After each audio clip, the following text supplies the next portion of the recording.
El próximo 4 de febrero, es decir, este domingo del 2024, se van a llevar a cabo las elecciones presidenciales en El Salvador. Y ya se puede decir desde hoy, e incluso desde días antes, que el actual presidente Nayib Bukele es el candidato más opcionado a ganar esa contienda política. Nayib Bukele resultó elegido en las elecciones de hace 4 años, en el 2019, como el candidato del partido Nuevas Ideas y dueño de una agenda que tuvo un impacto significativo a lo largo de la campaña y que estaba basada en 2 temas, básicamente. La promesa de que iba a combatir la corrupción y la de que iba a devolverle la seguridad a El Salvador. El dinero de la gente en función de la gente. Con transparencia y sin corrupción. Para combatir la corrupción, Bukele prometió hace 4 años que iba a luchar contra la corrupción endémica de las instituciones públicas, hecho que resonó profundamente entre todos los votantes que estaban cansados de la corrupción generalizada que vivía el país. Y en cuanto a la seguridad, Bukele, al prometer que iba a devolverle la tranquilidad en las calles a los salvadoreños, conquistó su corazón porque en ese momento ese país tenía una de las tasas de homicidios más altas del mundo, incluso mucho más alta que la que se vivió en los momentos más aciagos aquí en Colombia, cuando las mafias del narcotráfico inundaron de bombas las calles de este país. 4 años después, Bukele se ha convertido en el presidente más popular de América Latina, imbatible en las encuestas. Ha logrado reducir, es cierto, los índices de violencia y de inseguridad en El Salvador. Aumentó, como prometió, el número de policías y militares y ha mejorado la coordinación entre las diferentes fuerzas de seguridad. También esa política ha atraído a inversiones extranjeras y ha promovido el desarrollo de pequeñas y medianas empresas. Sin embargo, estos logros han sido a un altísimo costo en materia de derechos humanos y de valores democráticos. Quienes conocen al presidente Salvador Nayib Bukele lo describen así: es un hombre autoritario, abusivo, pero extremadamente popular. Y su modelo de seguridad se ha vuelto atractivo en un contexto muy preocupante de criminalidad y violencia en América Latina, que muchos países quieren emular, como es el caso de Javier Milei en Argentina. ¿Te puedo hacer una nota de color? ¿Sabes con cuántos miembros en el Poder Legislativo asumió Bukele? No. 0. ¿Te das cuenta que cuando sabes lo que querés hacer, cómo hacerlo y Claro, tenés la convicción, no tenía se partido. hace? No tenía nada de representación en las cámaras. Y sin embargo, cuando vos sabés lo que querés hacer, cómo hacerlo y tenés la convicción, se hace. Human Rights Watch ha criticado al gobierno de Bukele por sus violaciones a los derechos humanos, incluyendo el uso excesivo de la fuerza por parte de la policía, la represión de la libertad de expresión y la corrupción. Bukele, sin embargo, ha rechazado todas estas críticas y ha acusado incluso a Human Rights Watch y a muchos de los periodistas y medios, como ha ocurrido con El Faro, un periódico digital, de ser organizaciones sesgadas y politizadas. La alta popularidad que ha tenido Nayib Bukele en sus 4 años de gobierno le ha permitido ser un presidente teflón, al que no le pasa nada, ni siquiera cuando decide subvertir el orden constitucional y transgredir una norma que expresamente tiene la Constitución de su país, en la que se dice que no hay reelección. Pues bien, hace 6 meses logró pasar su articulito, como lo hizo en su momento Álvaro Uribe aquí en Colombia. Y las Cortes aprobaron que se presentara de nuevo como candidato, cosa que hizo inmediatamente. Hace 6 meses decidió salirse del poder con su vicepresidente para hacer campaña. Y miren ustedes, no necesitó hacer nada, ni echar discursos, ni sacar un plan de gobierno, porque decidió seguir diciendo lo mismo y centrar su aspiración en los puntos en los que sabía que iba a lograr el voto de los salvadoreños. La premisa de que él es el Salvador del Salvador y de que si no lo eligen, ese país va a volver de nuevo a manos de las mafias y de las maras, una organización criminal con la que Nayib Bukele inició acercamientos durante los primeros 2 años de gobierno. Pero luego, después de una matanza que cobró la vida de 87 personas, en la semana más letal que ha vivido en este siglo El Salvador, Nayib Bukele decidió ponerle fin al pacto entre el gobierno y las pandillas. Según lo publicado por el diario digital El Faro, estas 87 personas que murieron a manos de las maras no tenían nada que ver con las bandas criminales, eran civiles. El sábado se convirtió en el día más violento de la historia de El Salvador luego que se reportaran 62 muertes. La respuesta del gobierno fue inmediata y miles de policías y militares se han desplazado en todo el país, en las comunidades que son acechadas por estos grupos criminales. Bukele prácticamente no tiene contrincante. La oposición está seriamente averiada y la integran el Frente Farabundo Martí para la Liberación Nacional, el FMNL, y la Alianza República Nacionalista Arena.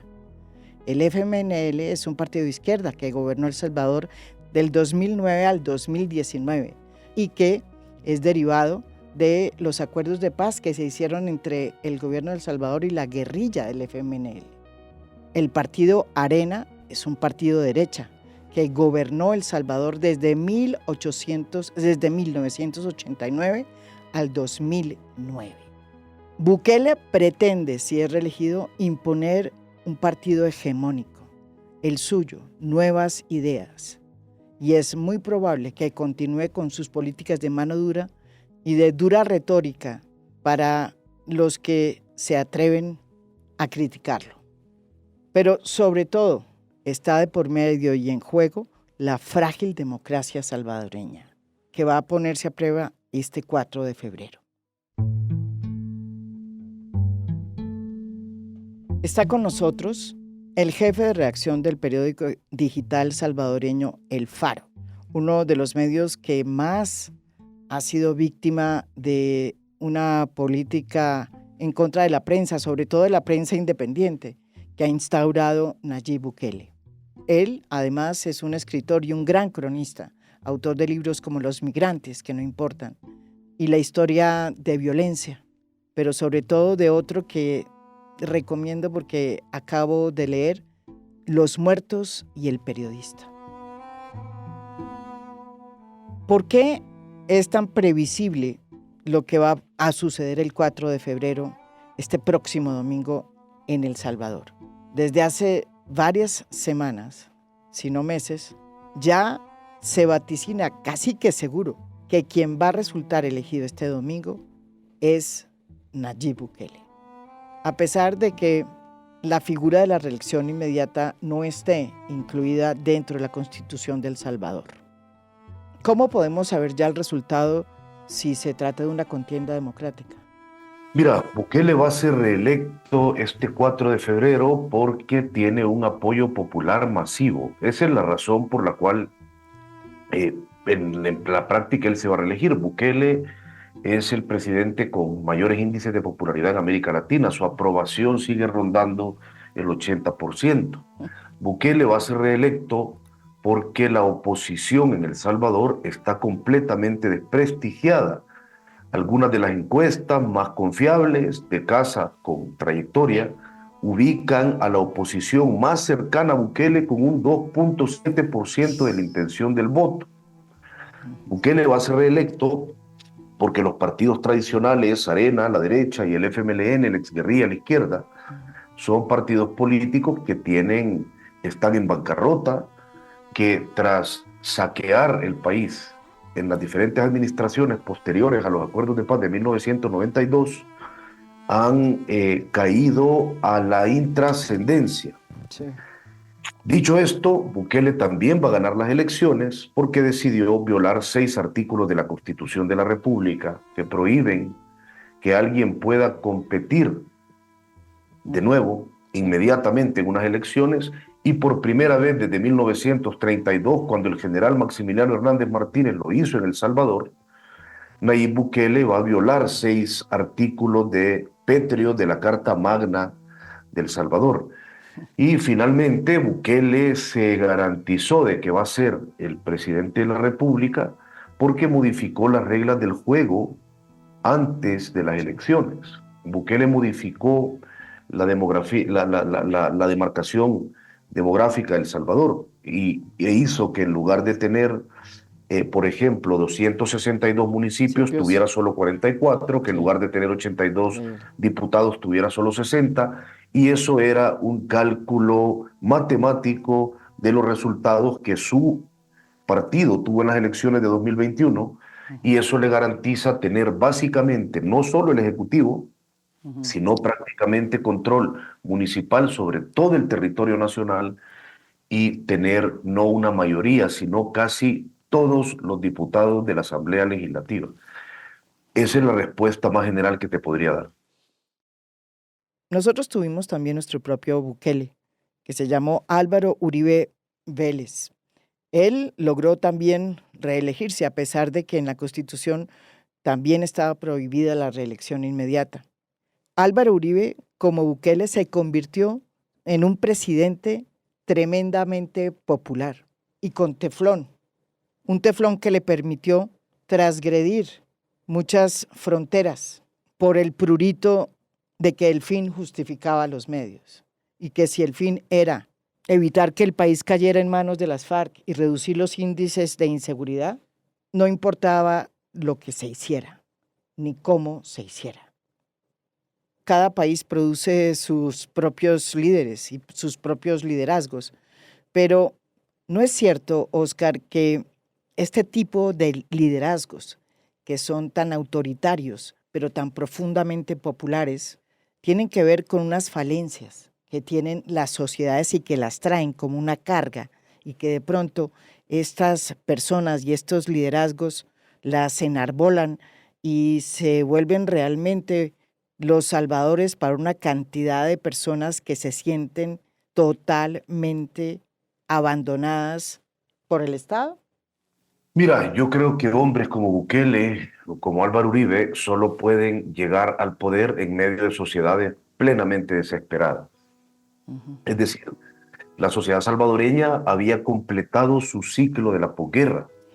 No solamente la derecha había gobernado hasta 2009, sino que finalmente, tras 2 mandatos de la izquierda, se le había otorgado el poder a un excomandante guerrillero, a Salvador Sánchez Serén, que fue el presidente antes de Bukele. Es decir, se completó el ciclo de esa democracia raquítica que dejó afuera tanta gente. Y cuando el ciclo se completó, el país estaba en ruinas. Cuando el ciclo se completó, la gente seguía sumida en la pobreza, en una crisis de inseguridad, con unas tasas de homicidios como la de 2015, que fue 203 homicidios por cada 100.000 habitantes. Una tasa que no se vive ni siquiera en algunos países con guerra abierta. Sí. Bukele es el producto de la desesperación y de la miseria. Eso es Bukele. Es decir, en un país donde cerca del 60% de la población vive de la informalidad, es decir, si no trabajan no cenan, donde la democracia ha sido un sistema muy poco heredado en aprendizaje a la gente. Por ejemplo, es muy fácil tomarse la sala de lo constitucional de la Corte Suprema de Justicia. ¿Sabes por qué?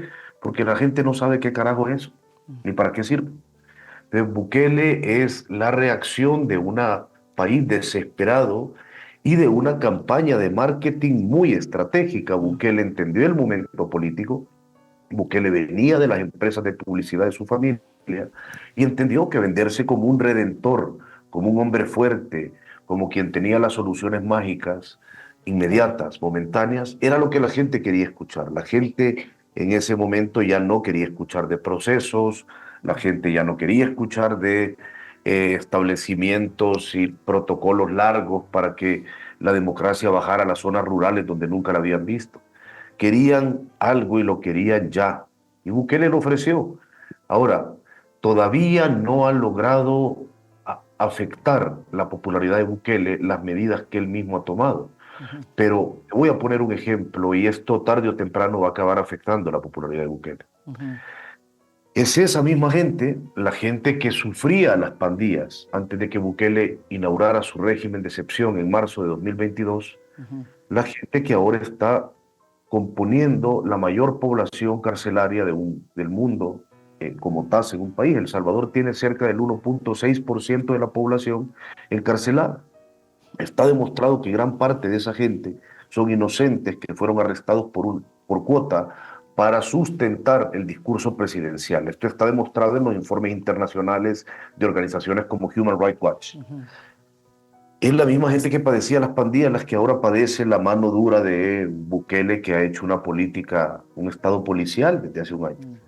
Es esa misma gente la que ahora está saturando con habeas corpus a la Sala de lo Constitucional de la Corte Suprema de Justicia para saber dónde está su pariente. Pero los efectos inmediatos de los planes de mano dura siempre, y de la retórica del combate contra alguien y de la narrativa de que siempre está derrotando a un grupo, surten efecto a corto plazo. Pero eso no es nuevo en Bukele. Acordémonos de Fujimori, por ejemplo. Fujimori también tenía altos niveles de aprobación con toda su lógica de lucha contra Sendero Luminoso. Tarde o temprano esa lógica se va quebrando por hechos concretos. Hechos como que en El Salvador hay 262,000 personas más que han descendido de la línea de la pobreza extrema.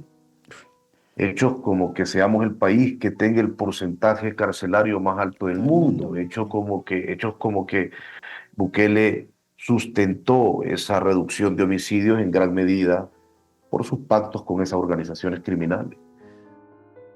Una de las cartas de presentación que tiene Nayib Bukele para demostrar que su país es un país ya libre de todas las violencias que antes lo tenían secuestrado, es que ha logrado llevar, por ejemplo, el concurso de Miss Universo, un concurso profundamente desprestigiado, porque es que ya el mundo cambió. Pero, no obstante, también se ha dado el lujo de llevar a sus figuras del deporte que a él más le gusta, que es el fútbol. Y se ha llevado al propio Leo Messi y a sus compañeros del Inter de Miami para que jueguen allá. Y el mundo vea que en El Salvador ya las cosas son a otro precio. Pero también incluso me ha sorprendido que es el único presidente, yo creo que de América Latina, que le ha dado una entrevista a un youtuber que tiene mucho éxito, que se llama Luisito Comunica, y que muchos de ustedes que nos están oyendo deben haber visto. No, pero vale la pena. Y además, insisto, yo casi no hago entrevistas, pero estoy seguro que esta entrevista se va a ver más que cualquier entrevista que hubiera dado en cualquier noticiero o periódico. Así que valió la pena. Gracias, de verdad, por tu tiempo. Gracias por... Gracias, Luisito Heriberto, y a todos los amigos. Sí. Oscar, ¿sí ha servido esta campaña para demostrar que en El Salvador ya las maras no gobiernan? Lo de traer a celebridades al país ha sido una estrategia de Bukele desde el inicio. Es decir, es una forma de venderse hacia el mundo diciendo: si estas personas vienen, si Lionel Messi viene a El Salvador con su equipo Miami, si Miss Universo con todas estas mujeres que desfilan en perifullada vienen a El Salvador, ¿cómo pueden creer que esto es una dictadura en ciernes? Pero eso lo ha hecho desde hace años. Bukele, por ejemplo, algunas de las pocas entrevistas, y me permito poner esa palabra entre unas enormes comillas, que ha concedido, las ha concedido, por ejemplo, a youtubers famosos. Yo, por supuesto, y lo digo hasta con algún orgullo, no tenía idea de quién era un muchacho que se llama Luisito Comunica. Él era bastante famoso en las líderes de YouTube y esto. Pues bueno, Bukele le concedió, de nuevo, entre unas enormes comillas, una entrevista a él, cuando no las concede a la prensa ni nacional ni a la prensa extranjera de medios establecidos que llevan solicitando las campañas. Bukele entiende, como buen publicista, que es su obligación tejer el espacio donde se siente cómodo y luego venderlo como una entrevista. Luisito Comunica llegó como un hombre lisonjero a felicitar a Bukele, a darle la mano, a tomarse fotos con él. En esos espacios él se siente seguro, como también se siente seguro en medio de las mises mientras inaugura Miss Universo. Bukele se siente completamente inseguro en el momento en que le toque sentarse con un periodista que con todas las pruebas en mano, por ejemplo, y ocupo esto para conectar con el otro tema, le cuestione sobre sus pactos con las pandillas. Vaya, el hecho de que Nayib Bukele, lo voy a repetir de esta forma, pactó con pandillas, no es una discusión abierta. Él pactó con pandillas. Al comienzo.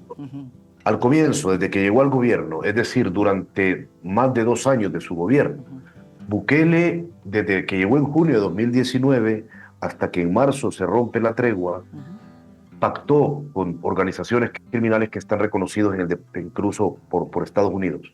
Esto nosotros lo demostramos con documentos del propio gobierno. Hay pocas ocasiones en las que yo me siento tan cómodo y con tanta certeza defendiendo uno de los materiales que hemos publicado. Nosotros no sugerimos que Bukele negoció con pandillas, lo demostramos. Y eso incluso ahora mismo son líneas dentro de las acusaciones que en Estados Unidos se está haciendo contra más de 20 líderes de la pandilla Mara Salvatrucha en la corte de Long Island.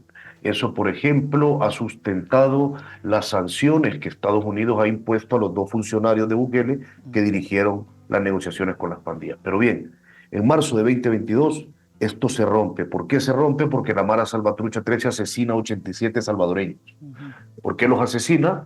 Porque habían arrestado a un par de líderes de la Mara Salvatrucha y eso les disgustó.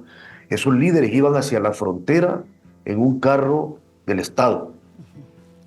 Los arrestan, no sabemos por qué hubo ese error dentro del pacto y eso le costó la vida a 87 salvadoreños. El sábado 26 de marzo, con 62 homicidios, es el día más violento en toda la posguerra en El Salvador, desde 1992. Pep Bukele saca de la chistera lo que todos los gobernantes latinoamericanos tienen en la chistera. Saca un plan de represión absoluta, un régimen de excepción, no resta derechos ciudadanos a los salvadoreños. Esto ha sido mucho más agresivo que otros, pero no es nuevo. Te recuerdo que los últimos 2 presidentes de la derecha, uno creó el plan Mano Dura, Francisco Flores, y el otro, en un acto de mucha creatividad, creó el plan Super Mano Dura.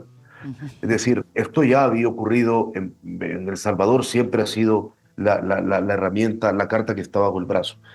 Pero a Bukele, con el régimen de excepción, logra, y esto nosotros lo publicamos también como un titular en El Faro, logra desarticular a las pandillas. Es decir, logra romper su articulación como organizaciones criminales. Las preguntas que quedan en el aire, nosotros lo expresábamos en un editorial que titulamos Sin maras y sin democracia, es que para acabar con las pandillas, Bukele barrió con todos los rasgos democráticos de una sociedad. ¿Barrió con qué? Barrió con la división de poderes, barrió con el debido proceso. Todos los juicios y todos los expedientes de las personas arrestadas bajo el régimen de excepción son secretos por ley. No podés saber por qué los acusan. Nosotros, porque en nuestro trabajo, obtuvimos más de 600 de esos expedientes que justificaban la captura de más de 600 personas. ¿Sabés por qué algunas de esas personas están presas o han muerto en las cárceles? El expediente lo único que dice es que cuando el policía se les acercó, mostraron nerviosismo. ¿Quién carajo no se va a mostrar nervioso en un régimen de excepción cuando un policía se te acerca? Eso era el único sustento para que campesinos, jornaleros, gente que había padecido las pandillas, se hayan podrido. Pero Bukele es muy inteligente, y vuelvo a atar esto con el tema de la publicidad. Todas las personas que estén escuchando este podcast van a haber visto imágenes muy bien producidas de unos hombres semidesnudos y tatuados de la cabeza que están formados en una fila en una cárcel. Sí. Así se ven todos los arrestados en el régimen de excepción. No, así se ven los que Bukele quiere que usted vea. Así se ven los que a Bukele le interesa presentarle a usted. Así se ven los que a Bukele le sirven en su campaña presidencial para articular el único mensaje alrededor del cual Bukele ha articulado la campaña con la que se va a reelegir este domingo 4 de febrero. Y es, si yo me voy, las pandillas van a volver. Ese es el único mensaje. El hombre que ahora es presidente y candidato a presidente, no ha hecho una sola propuesta más que infundirle terror a la gente con el retorno de esta organización. Tan seguro estará, Oscar, el propio Nayib Bukele de que va a ser elegido como próximo presidente este 4 de febrero, que no ha hecho ni siquiera campaña. ¿Cómo así? Bukele sabe que él va a ser reelecto. Bukele le está apostando a la masividad absoluta y a la consolidación de un partido hegemónico. Es decir, a Bukele no le interesa que en El Salvador haya un partido único porque le interesa el maquillaje demócrata. Le interesa que haya otros partiditos, incluso ha apoyado la creación de algunos de esos partiditos que no le hacen sombra. Lo que va a pasar en El Salvador, o lo que está tratando de construirse en El Salvador, no es similar a lo que ocurre en Cuba con un partido único. Es más parecido a lo que ocurrió en México con el PRI. Con el PRI. Durante tantos años. Claro, un partido hegemónico que permite que haya otros partidos que medio le contiendan, pero que saben que van a controlar todas las instancias del Estado y que el partido se va a repartir esas instancias del Estado como si fuera un partido único. Pero afuera hay apariencia de otros más. En ese editorial que tú mencionas y que se escribió el 3 de febrero del 2023 en el periódico digital El Faro, se explica la complejidad de lo que sucede en El Salvador.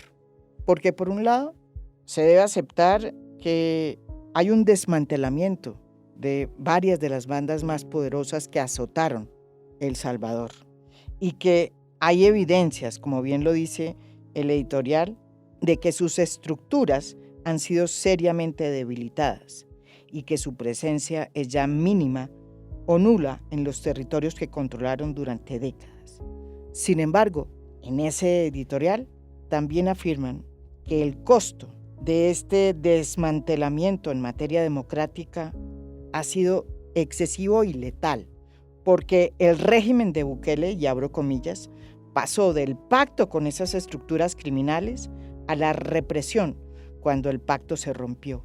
El barrido de estas comunidades ha sido ejecutado por el ejército y la policía durante un régimen de excepción que les permitió convertirse en fiscales y jueces y detener sin orden judicial a cualquier ciudadano que les parezca sospechoso.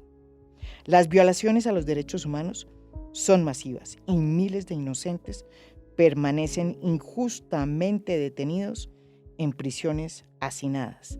Decenas han muerto en detención mientras el mandatario presume una gigantesca prisión recién levantada sin licitación pública por la constructora que eligieron a dedo. Este editorial fue escrito hace un año.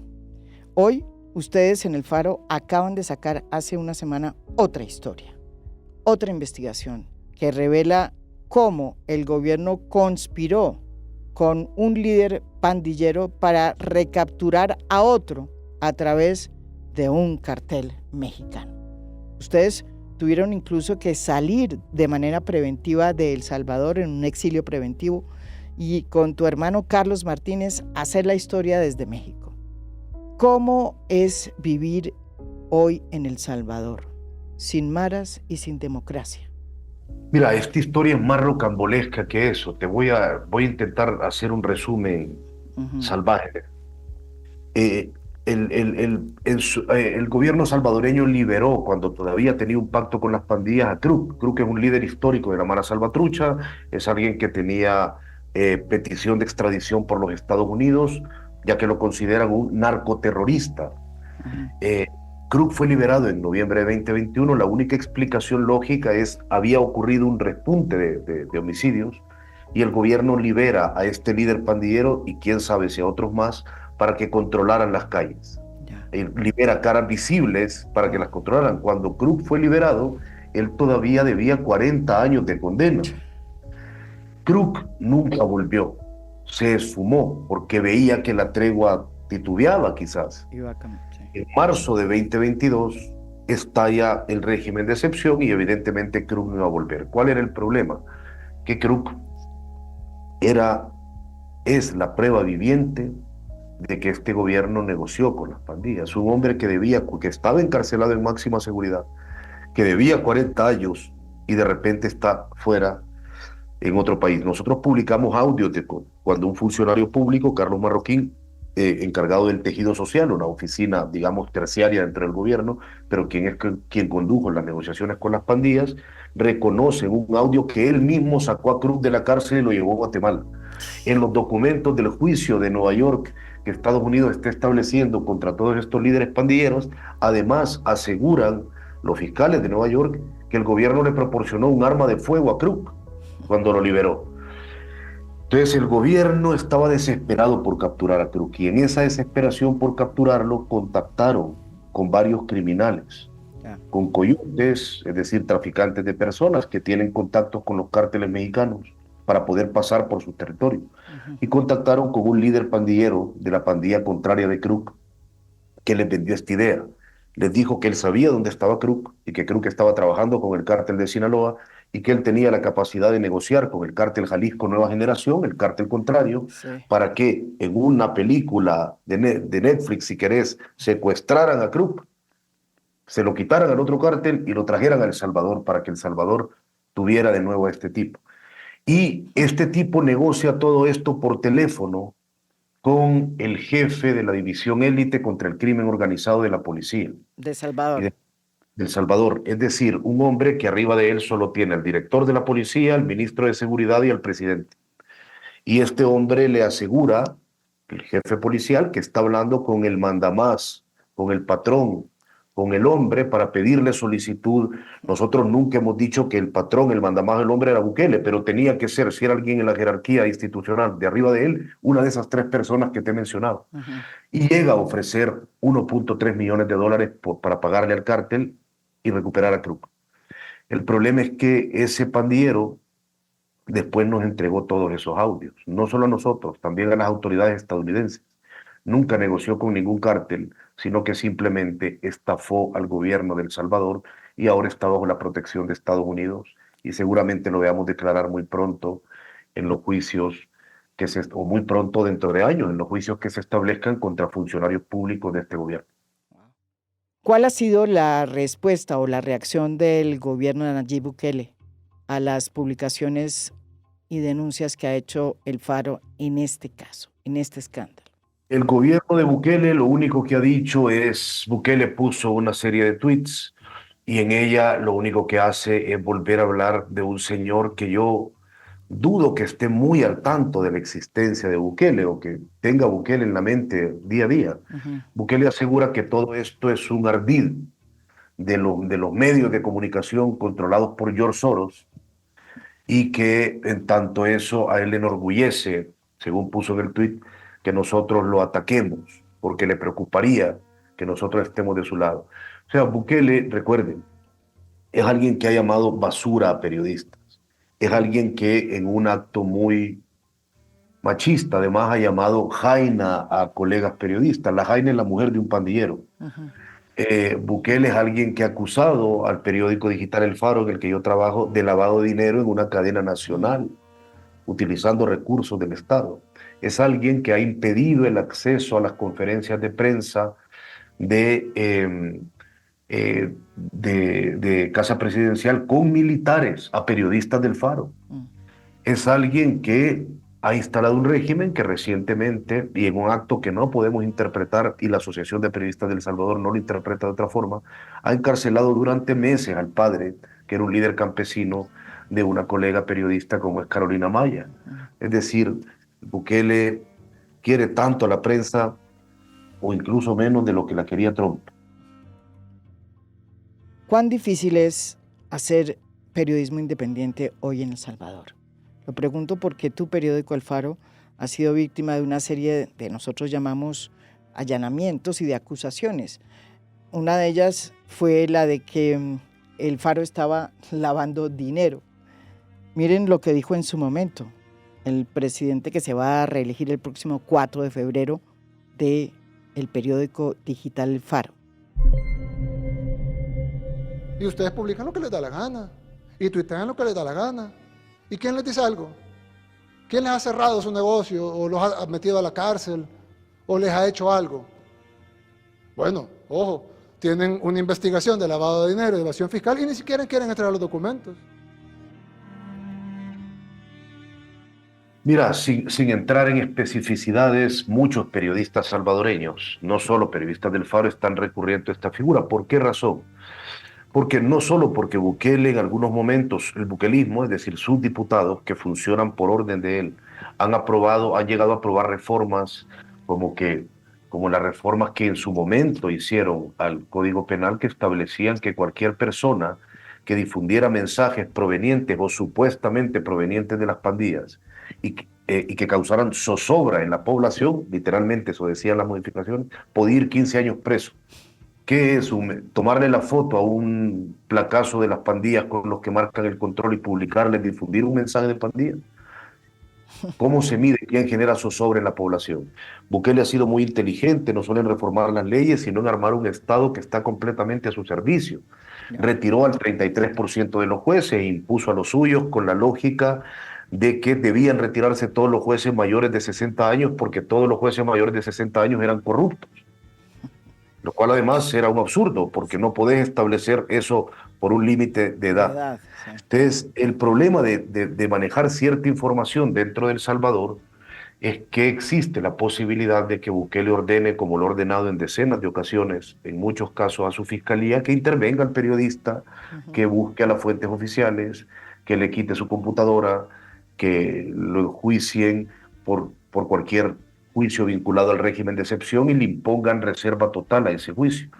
Es decir, los exilios preventivos tienen que ver o con información proveniente de las fuentes que aún tenemos en las instituciones de que hay un ataque inminente o contra algún periodista, o para poder manejar una información con tranquilidad y garantizar que esos periodistas van a cumplir su función, que es publicar, que es revelar de cara a la población que desee leer esos artículos. Claro. Esa es la lógica, aunque la Asociación de Periodistas de El Salvador ya habla de 3 periodistas que están definitivamente en el exilio. Después de las 5 auditorías de Hacienda que Bukelismo envió después de que Bukele nos acusara de lavado de dinero en cadena nacional, entendimos que la vía más rápida mediante la cual Bukele pretendía callar al Faro era congelando sus fondos, acusándonos espuriamente de algo como evasión fiscal, etc. Entonces decidimos dejar de ser una empresa salvadoreña y convertirnos en una fundación costarricense. Es decir, jurídicamente el Faro es ahora mismo una fundación costarricense. ¿Sus periodistas continúan en El Salvador? Sí. Todos los periodistas del Faro estamos en El Salvador, estaremos este domingo cubriendo las elecciones e intentando contar este extraño momento en el que ya todos sabemos qué va a pasar.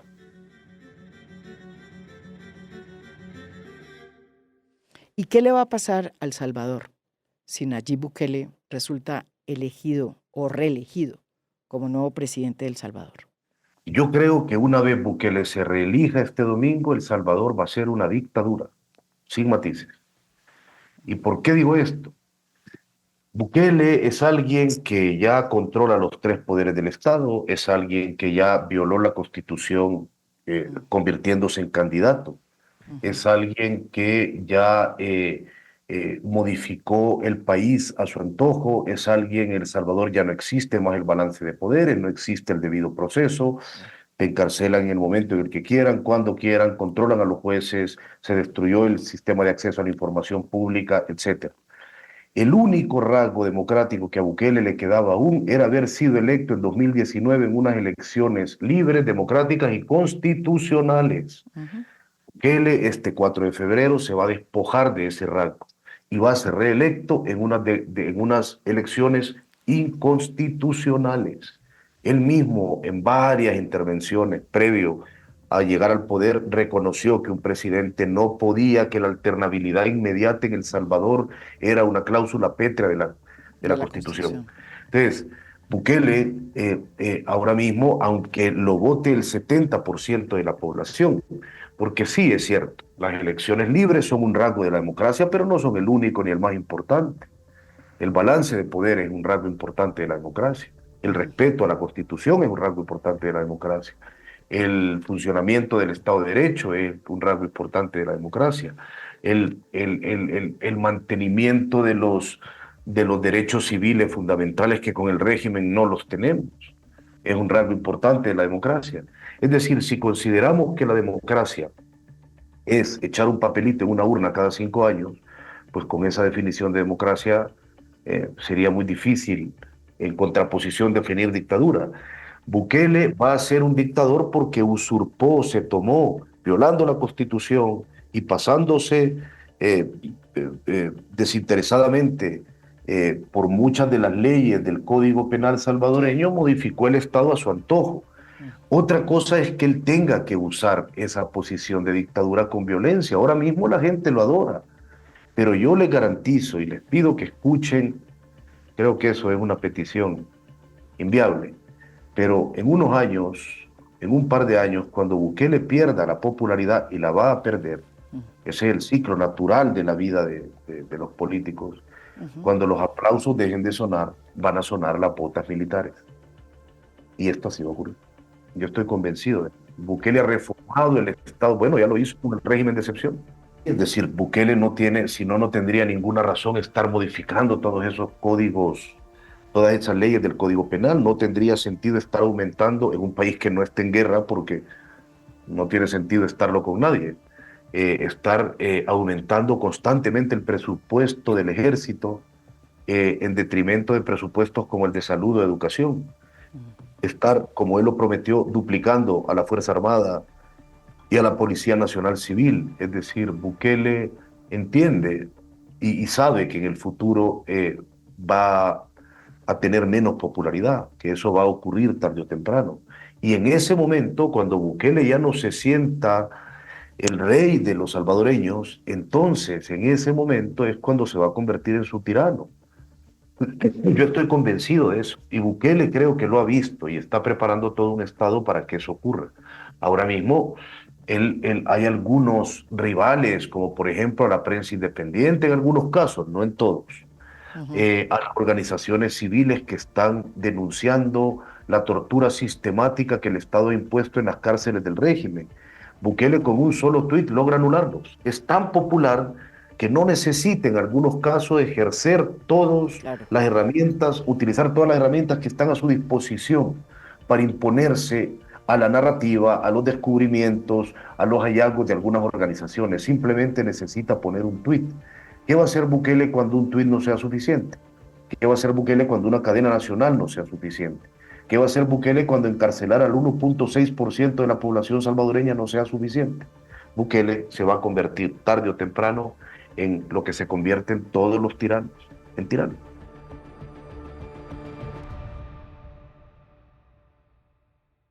Esto es A Fondo. Mi nombre es María Jimena Duzán.